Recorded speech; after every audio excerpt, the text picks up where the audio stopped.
I'm in touch with people, especially with teenage girls. They tell me every day that we cannot go to school, we are at home, we are depressed. This program can give them hope and can encourage them.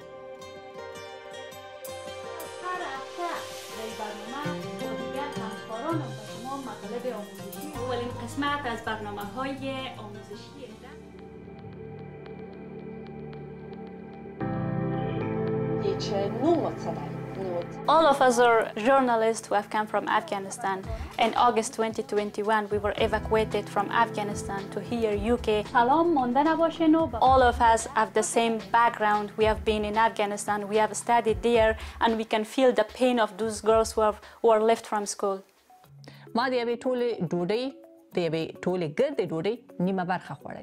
My father was a teacher and he was killed in a suicide bomb attack 16 years ago. At that time I felt that I want to be a teacher because my father was a teacher. But I became a journalist. But now by presenting this program I think that I have become a teacher and fulfilled my dream and also my father's dream.